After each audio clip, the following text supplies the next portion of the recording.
Niharika millionaire. తన లవ్ని accept చేయాలంటే నువ్వు అడ్డైపోయావు అపర్ణ. నువ్వు నేను లవర్స్ అని ఎఫ్బీలో, వాట్సాప్లో, ఇన్స్టాగ్రామ్లో పోస్టులు పెట్టేశావు. నిన్ను ఎలా వదిలించుకోవాలో నాకు తెలియలేదు. నేను సొసైటీలో ఒక మంచి ప్లేస్లో ఉన్నాను. నిన్ను కాదంటే అందరూ నా వైపు వేలెత్తి చూపుతారు. అది కూడా నా ఫ్యూచర్కి డ్యామేజే. మిస్టర్ పర్ఫెక్ట్గా ఉంటూ సొసైటీని నమ్మిస్తూ నా గోల్ని నేను రీచ్ అవ్వాలి.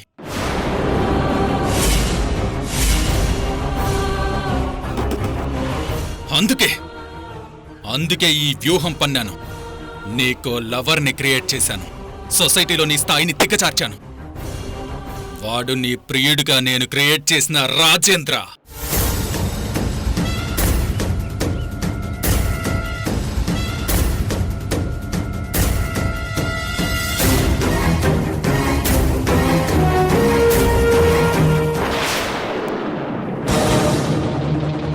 రాజేంద్ర, ఈ అమ్మాయి పేరు అపర్ణ.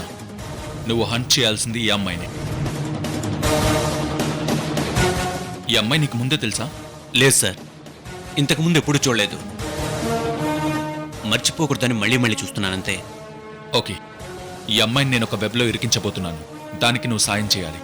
చేస్తాను, కానీ ఈ అమ్మాయి ఎవరు సార్? తను ఒక డాక్టర్. నాకు అడ్డుగా ఉంది. అందుకే తన్ని ఇలా తప్పించదలుచుకున్నాను. కానీ సార్, ఈ అమ్మాయి డాక్టర్ అంటున్నారు. ప్రాబ్లం వస్తుందేమో. ప్రాబ్లం లేని జీవితమే లేదు. ఇప్పుడు నీ సంగతే తీసుకో. కష్టపడి మీ అక్కకు పెళ్లి చేశావు. వాడెవడో చాలా ఉదారంగా కట్నం లేకుండా పెళ్లి చేసుకుంటానని మాటిచ్చాడు. కాని ఇప్పుడు కట్నం అడుగుతున్నాడు. నువ్వు ఇవ్వలేకపోతున్నావు. వాడు మీ అక్కని చాలా హింసిస్తున్నాడు. వాడికి డబ్బిచ్చావనుకో, వాడి నోరు మూతపడుతుంది. అంతేకాని నువ్విలా నీతి నియమాలని కూర్చుంటే మీ అక్క కాపురం చక్కబడుతుందా? ఓకే సార్, నేను మీరు చెప్పినట్టు చేస్తాను. నా కుటుంబ సమస్య తీరితే చాలు. Very good. ఇప్పుడు నా దారికొచ్చావు. ఇక నీ లైఫ్లో ప్రాబ్లమ్స్ ఉండవు. ఇందులో 10 లక్షలున్నాయి, తీసుకో.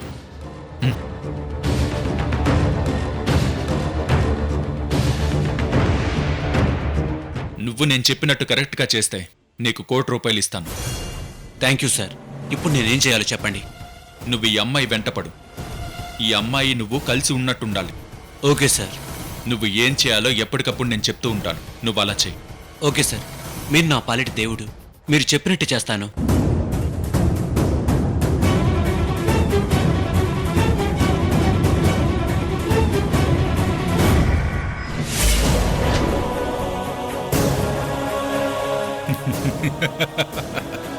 ఆ రాజేంద్రగాడు నా ప్లాన్ ప్రకారమే నిన్ను పైకెక్కించుకున్నాడు.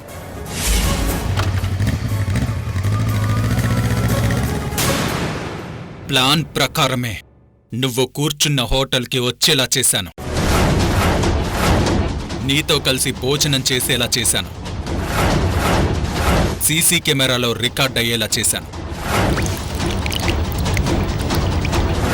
నా ప్లాన్ ప్రకారమే నీ వెనకాల గెస్ట్ హౌస్కొచ్చి అక్కడ మీ ఇద్దరూ ఎంజాయ్ చేసినట్టు క్రియేట్ చేశాను.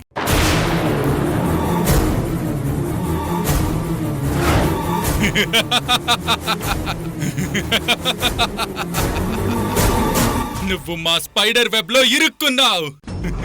No no no no no no no. నేను నిన్ను ఘోరాతి ఘోరంగా ఇరికించాను. అప్పుడు నువ్వు కుళ్ళి కుళ్ళి ఏడ్చావు.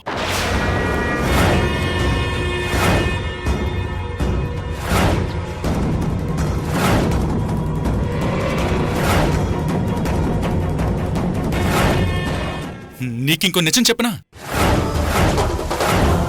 నీతో గంటలు గంటలు పార్కులో తిరిగినప్పుడు కాని,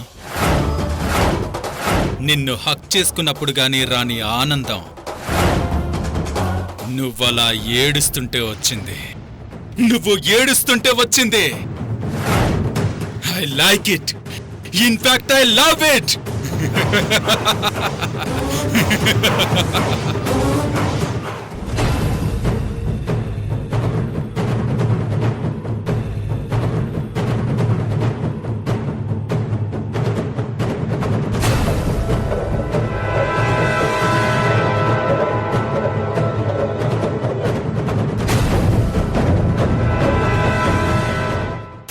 ఈ రైలింగ్ మీద ఎంతమంది ఫింగర్ ప్రింట్స్ కనిపిస్తున్నాయి?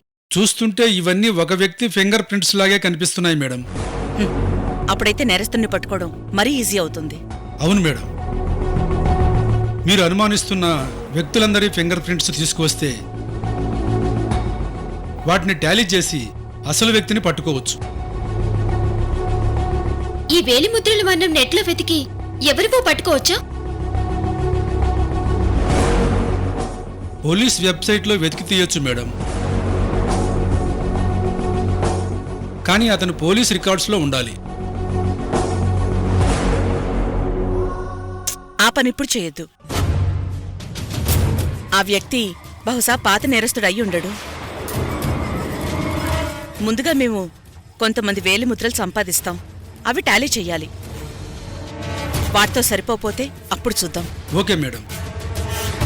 కానీ ఇది అన్అఫీషియల్గా చేస్తున్నాం. ఆఫీస్లో ఈ వర్క్ చేయడానికి వీలు పడదు. నో, ఆఫీస్లో వర్క్ చేయడం కరెక్ట్ కాదు. మా ఇంట్లోనే చేదురు గాని. Okay madam. ఈ ఆపరేషన్ సీక్రెట్గానే జరగాలి. ఏమాత్రం లీక్ అయినా క్రిమినల్ తప్పించుకునే అవకాశం ఉంది. సరే మేడం, ఎవరికీ తెలియకుండా మేము జాగ్రత్తలు తీసుకుంటాం. అమ్మా, వీళ్ళంతా నా కొలీగ్స్ అమ్మా. మ్యాటర్ ఎట్టి పరిస్థితుల్లో లీక్ అవ్వదు. ఓకే, ఇప్పుడు మనం ఎవరివైనా ఫింగర్ ప్రింట్ సంపాదించాలి అంటే వాళ్ళు పట్టుకునే వస్తువుల్ని తీసుకొస్తే సరిపోతుంది కదా? అవును మేడం. వాటిని తీసుకొస్తే మేము కంప్యూటర్లో టాలీ చేసి అవునో కాదో చెప్తాం. ఓకే, లోకేష్ సింధూర్, మీరు ఆ పని చూడండి. నువ్వు రామహా.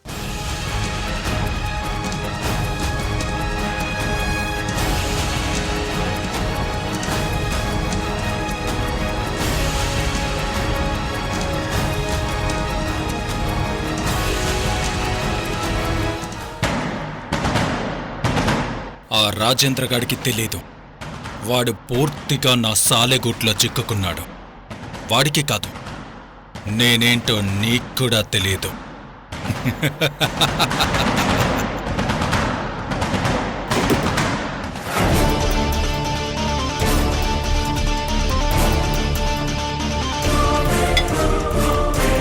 సార్, మీరెలా వచ్చారేంటి? ఫోన్ చేస్తే నేనే వచ్చేవాడిని కదా.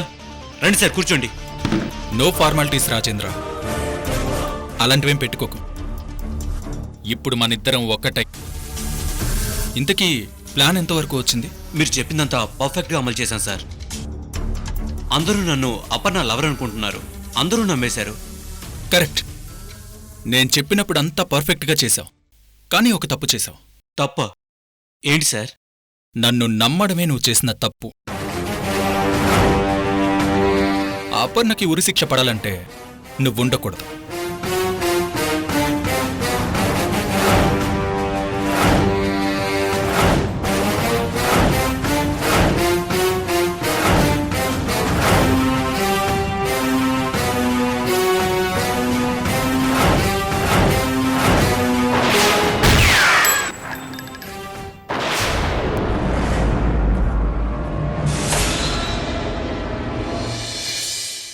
అమ్మా, మనకక్కడ వేలిముద్రలైతే దొరికే, కానీ అవెవరో తెలియలేదు. తెలుస్తాయి లోకి. ముందు మనకి తెలిసిన వాళ్ళందరి ఫింగర్ ప్రింట్స్ సంపాదించాలి. వాటితో రాకెల్స్లో దొరికిన ఫింగర్ ప్రింట్స్తో కంపేర్ చేయాలి. అప్పుడే నేరస్తులెవరో తెలుస్తుంది. కానీ ఇదంతా చాలా పెద్ద ప్రాసెస్ కదా ఆంటీ. మనకు దొరికిన వేలిముద్రలు మనకు తెలిసిన వాళ్ళతోనే సరిపోవాలి. అలా ఎవరి వేలిముద్రలు సరిపోతాయో చెక్ చేయాలంటే చాలా టైం పడుతుంది. ఎస్, టైం పడుతుంది. ఎందుకంటే మనం ఎవరి ఫింగర్ ప్రింట్ సంపాదిస్తున్నామో వాళ్ళకి తెలియకుండా పనిచెయ్యాలి. Correct aunty. నిజానికి వాళ్ళలో చాలా మందికి దీంట్లో ఏ సంబంధం ఉండదు. అవును, మనం ఇలా అనుమానించాలని తెలిస్తే ఫీల్ అవుతారు. వాళ్ళకు అనుమానం రాకుండా, ఎవ్వరూ ఫీల్ అవ్వకుండా ఈ పని పూర్తి చేయాలి. ఓకే అమ్మా, ఎవరికి అనుమానం రాకుండా పని పూర్తి చేస్తాం. ఇంకో విషయంలోకి, ఎక్కడా మీ సొంత జడ్జిమెంట్ తీసుకోకండి. వీళ్ళు ఈ పనులు చేస్తారు, వీళ్ళు ఈ పనులు చెయ్యరనుకోకండి. అనుమానించినప్పుడు అందర్నీ అనుమానించాలి. ఎందుకంటే మన వాళ్ళలో ఎవరు మంచివాళ్ళో ఎవరు మంచివాళ్ళు కాదో మనకు తెలుస్తుంది కదా. నో, ఇన్వెస్టిగేషన్లో ఎప్పుడూ అలా ఆలోచించకూడదు. పైకి మంచివాళ్లులా కనిపించే చెడ్డవాళ్లు చాలామంది ఉంటారు. అలాగే నిన్నటి వరకు మంచిగా ఉన్న మనిషి అవసరం వల్లో ఎవరో బెదిరించటం వల్లనో తప్పు చేస్తారు. యువర్ రైట్ అమ్మా. నా సర్వీస్లో చాలా మందిని చూశాను. అందుకే అజిత్ పాడ్వా నుంచి చెన్నకేశవుల దాకా, అరవింద్ నుంచి మన ఆఫీస్ స్టాఫ్ దాకా ఎవ్వర్నీ మనం వదలొద్దు. అందరి వేలిముద్రలు మనం సంపాదించాలి. ఏ ఫింగర్ ప్రింట్ మ్యాచ్ అవుతుందో ఎవ్వరూ చెప్పలేం.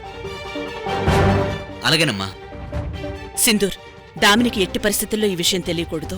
ఓకే ఆంటీ, నా ద్వారా ఎవరికీ తెలియనివ్వను. అమ్మా, వాడెవడో చాలా తెలివిగా ఇదంతా చేస్తున్నాడు. మా నుంచి కూడా చాలా తెలివిగా తప్పించుకున్నాడు. అవునంటీ, మా కళ్ళ ముందే వెళ్తూ వెళ్తూ మాయమైపోయాడు. ఆ తర్వాత ఎంత వెతికినా దొరకలేదు. చెప్పానుగా సింధూర్, వాడొక భయంకరమైన క్రిమినల్. అవునమ్మా, మనం ఊహించిన మార్గం నుంచి అక్కడికొచ్చాడు. అలాగే మన మహాన్ అడ్డం పెట్టుకుని అక్కడ తప్పించుకున్నాడు.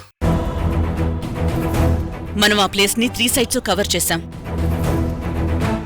4వ వైపు క్లోజ్ చేస్తుంది. అయినా వాడు ఆ వైపు నుంచే వచ్చాడు. రావడమే కాదు, లక్ష్మితో మన కళ్ళ ముందే మాట్లాడాడు. అప్పుడే నాకు వాడి తెలివితేటలు అర్థమయ్యాయి. అంత తెలివైనవాడు చేసిన ఒకే ఒక్క తప్పు వేలిముద్రలు వదలడం. అదే వాణ్ణిప్పుడు పట్టివ్వబోతోంది. ఖచ్చితంగా దొరుకుతాడమ్మా. ఆలస్యం చేయకండి లోకి. మీరిద్దరూ ఆ పనిలో ఉండండి. ఎలాగైనా వాడిని పట్టుకోవాలి. ఓకే అమ్మా.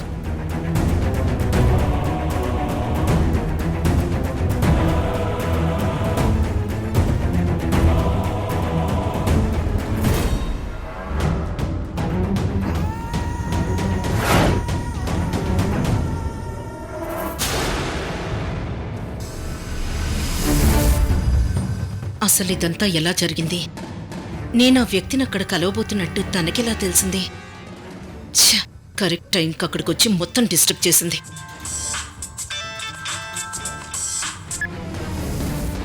హలో,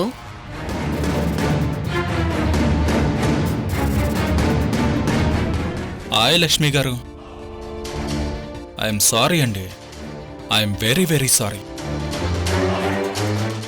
మిమ్మల్ని అలా వదిలేసి నా దారిన నేను వెళ్ళిపోవడం తప్పే. కానీ ఆ టైంలో నాకేం చేయాలో తోచలేదు. It's okay. అనుకోకుండా జరిగిన అటాక్కి మీరు మాత్రం ఏం చేస్తారు? ఆ రోజీ నీ ఫోన్ ట్యాప్ చేసినట్టుంది. అందుకే కరెక్ట్గా లొకేషన్కి వచ్చేసింది. నేను కూడా అదే ఆలోచిస్తున్నాను. ఇప్పుడు సిమ్ మారుస్తాను, కానీ రోజీకి మీ నంబర్ కూడా తెలిసే అవకాశం ఉంది. అస్సలు అవకాశమే లేదు.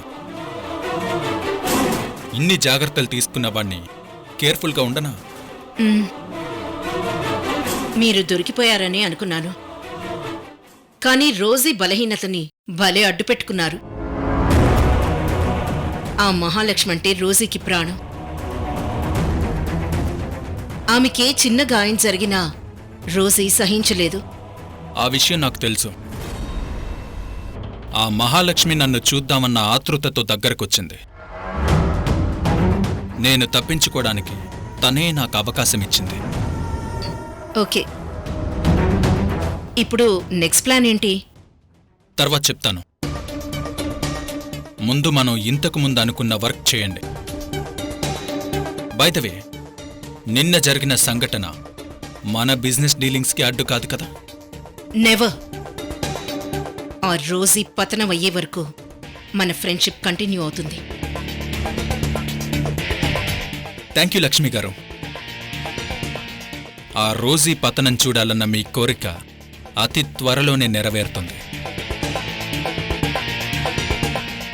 కానీ ఒక విషయం చెప్పదలుచుకున్నాను. ఆ రోజీ ఒక జిత్తులు మారినక్క. అది ఈ పాటికే మీకు అర్థమై ఉంటుంది. ఇప్పటికే తను రకరకాల ప్లాన్స్ వేస్తూ ఉంటుంది. మీరు చాలా జాగ్రత్తగా ఉండాలి. అది నాకొదిలేయండి లక్ష్మి గారు, నేను చూసుకుంటాను. నేనెంత డేంజరస్ క్రిమినల్నో ఆ రోజీకి తెలీదు. ఓకే, మనం మళ్ళీ ఎప్పుడు కలుద్దాం? చెప్తాను. నెక్స్ట్ నా కాల్ కోసం వెయిట్ చేయండి. బాయ్.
Hi uncle. హాయ్ లోకి. ఎలా ఉన్నావు? బాగున్నాను అంకుల్. ఏంటి ఎలా వచ్చావు? గుడికొచ్చాను, మిమ్మల్ని చూసి ఇలా వచ్చాను. అవునా? ఇంకేంటి సంగతిలో? రోజీ గారు ఎలా ఉన్నారు? అమ్మ బాగుంది అంకుల్. మనం బంధువులం కాబట్టి చెప్తున్నాను. రోజీ గారిని ఆ అపర్ణకు సపోర్ట్ చేయడం మానేయమను. అనవసరంగా ఆవిడకెందుకు ఈ గొడవలు? ప్రశాంతంగా బిజినెస్ చేసుకోక. అమ్మ సంగతి మీకు తెలుసు కదా అంకుల్. తను నమ్మిన సిద్ధాంతం కోసం ప్రాణం ఇస్తుంది. ఎవరేం చెప్పినా విందు. అవును, అది నిజమేలే. ఆవిడ సంగతి తెలిసి ఇలాంటివి చెప్తే ఊరుకోదు. 1 minute.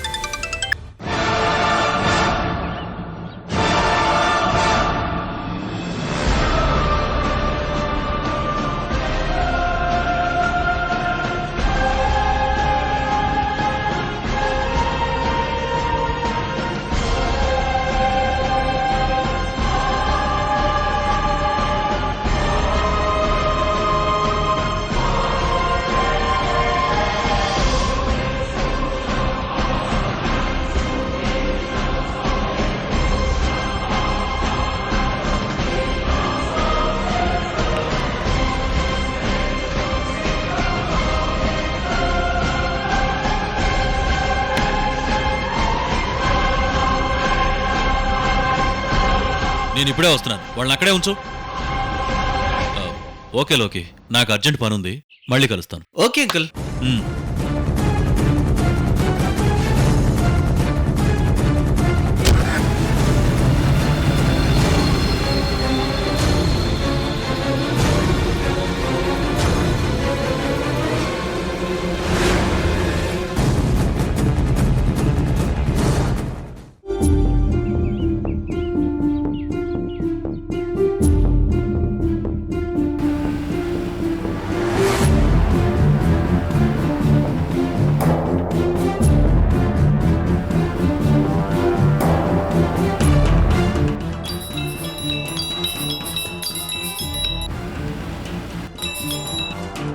హలో. హలో అరవింద్, ఎలా ఉన్నావు? బానే ఉన్నానంటే. మీరెందుకు ఫోన్ చేశారో నాకు తెలుసు, కానీ నేను ఆ విషయం గురించి డిస్కస్ చేయను. చెయ్యక్కర్లేదు అరవింద్, నీ గురించి నాకు మొత్తం తెలిసిపోయింది.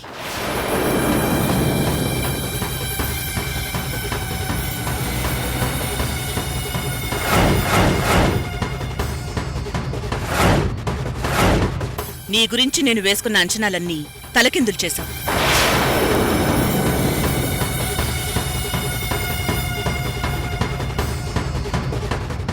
ఆంటీ మీరేమంటున్నారో నాకు అర్థం కావట్లేదు. ఒక మనిషి 2 రకాలుగా ప్రవర్తించటం, 30 రకాలుగా ఆలోచించటం నేనెప్పుడూ చూడలేదు. నిన్ను చూశాకే అలాంటి మనుషులు కూడా ఉంటారని తెలిసింది.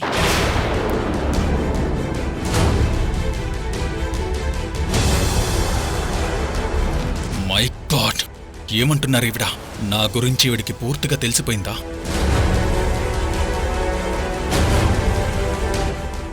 చెప్పర్విన్, నువ్వెందుకు ఇలా చేస్తున్నావు? నేనేం చేశానంటీ? చేసిందంతా మీరు. ఆ రోజు నిహారికతో నా నిశ్చితార్థాన్ని ఆపేశారు. అపర్ణతో నిశ్చితార్థం చేశారు. బెదిరించారు, భయపెట్టారు. నాకప్పుడే అపర్ణ మీద అసహ్యం కలిగింది. అందుకే తనకి దూరంగా ఉంటున్నాను. నిజమేంటో తెలుసుకోకుండా నువ్వన్నీ రాంగ్ నిర్ణయాలు తీసుకుంటున్నావు. నీ మీదెవరికీ కోపం లేదు. అపర్ణ నిన్ను గాఢంగా ప్రేమిస్తోంది. అందుకే అపర్ణ ప్రేమని గెలిపించడానికే అదంతా చేశాను.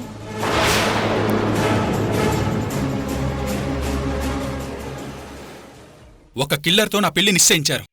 కిల్లరా?